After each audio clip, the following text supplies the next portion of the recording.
Barrister Aqeel साहब, यही मैं अब जो भी एक ऐसी हुकूमत होती है जो वन पेज गवर्नमेंट होती है, उनकी एक कोऑर्डिनेशन होती है हर एतबार से, तो उनका कॉन्फिडेंस ऐसा ही होता है जैसा आपका है। लेकिन एक इल्ज़ाम लग रहा है कि वज़ीर दाखिला का गैर सियासी रवैया था और अहम ओहदों के ऊपर बिलखुसूस वजारत दाखिला में जो बैठी हुई शख्सियत है उनको आपकी सियासी शख्सियत नहीं कहा जाता बल्कि एस्टैब्लिशमेंट का ही नुमाइंदा समझा जाता है। तो क्या आप लोगों को इस बात की फिक्र है कि जो प्रेस कॉन्फ्रेंसेज आप लोग एक के बाद एक कर रहे हैं वो बात किसी को समझ में नहीं आ रही, ना उसके ऊपर एतमाद करने को? एक बड़ा पाकिस्तान की जो पॉपुलेशन है उसको बेशक आप सिर्फ पीटीआई की सपोर्ट बेस ही कह दें, वो यकीन करने को इसके ऊपर तैयार नहीं है। एक तशवीश की बात है आप लोगों के लिए। देखिए अफसर साहिबा, हमने हमेशा से रियासत को पहले रखा, अपनी सियासत को हमेशा पीछे रखा, चाहे वो पीडीएम का टाइम हो या वो अभी भी टाइम हो।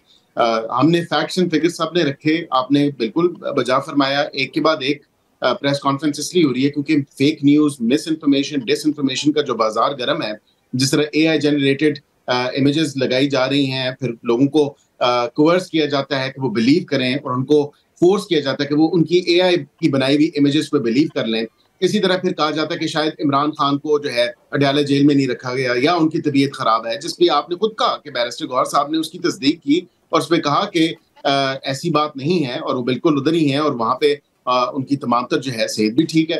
तो ये देखे ना, एक प्रोपेगेंडा जब बार बार एक सियासी जमात और उसके कारकुनान एक ऐसा ड्रामा और एक ऐसी मंजरकशी करते हैं, तो फिर देन ऑफ कोर्स हमें बार बार फिर पाकिस्तानी कौम को और अवाम को ये विद फैक्ट्स एंड फिगर्स जो करंट सिचुएशन और सर्कमस्टांसेस है उसको फिर क्लैरिफाई करने के लिए और वो।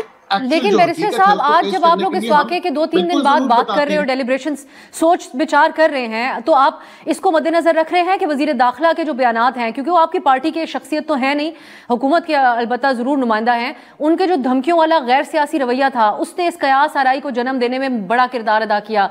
जिस किस्म के स्टेटमेंट्स थे कि बुलेट का जवाब बुलेट से दिया जाएगा, बजाय इसके कि वो रियासत के नुमाइंदे के तौर पर कहते कि हम रिस्ट्रेंट का मुजाहरा करेंगे, हमारे सामने हमारे अपने शहरी हैं।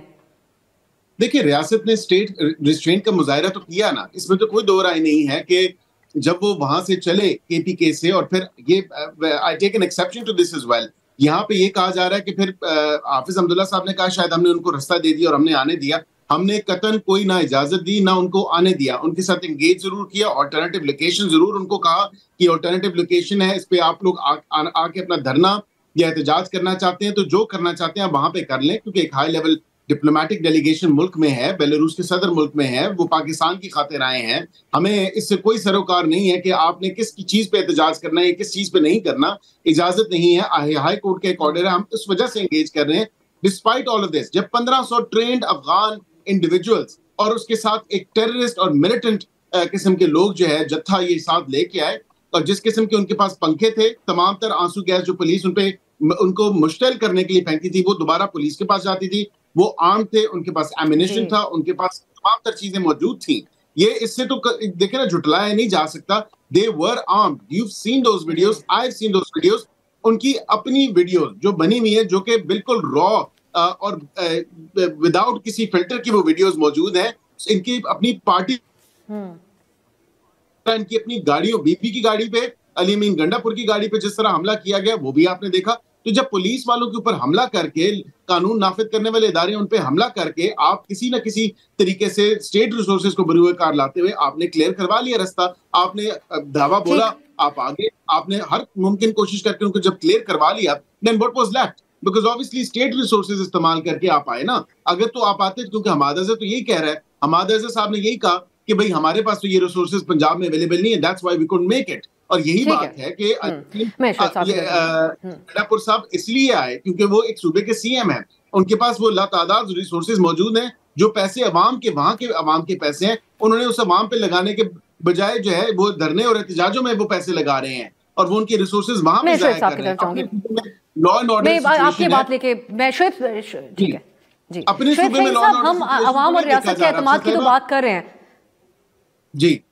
मैं ये आपने जो बात रेज की है मैं उनकी तरफ लेके जा रही हूँ। शोएब साहब, हमने एक और चीज भी देखी, शोएब शाहीन साहब, पीटीआई के सपोर्टर्स को आप लोग जिस चीज को कहते हैं कि हमने उनको शऊर दिया, और वो भी यही समझते हैं कि हमें शऊर दिया गया, उसमें बहुत ज्यादा शकूक शुबहात भी उनके अंदर, उनकी ट्रेनिंग के अंदर ऐड कर दिए गए।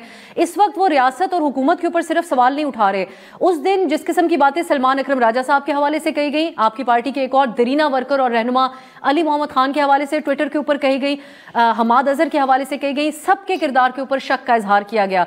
तो अब आप लोग इस हवाले से भी कोई अपने कारकुन के साथ कॉन्फिडेंस बिल्डिंग के कोई इकदामात करेंगे कि आप, जैसा कि आप फॉर एग्जांपल आपने अपनी लॉ प्रैक्टिस को एक तरफ रखते हुए पिछले 1.5-2 साल में बहुत बड़ा किरदार अदा किया पीटीआई के लिए, ये ना हो कि आपकी भी इस तमाम चीजों के ऊपर पानी फेरते हुए आपके ऊपर भी शक का इजहार कर दे उनकी आपकी जमात।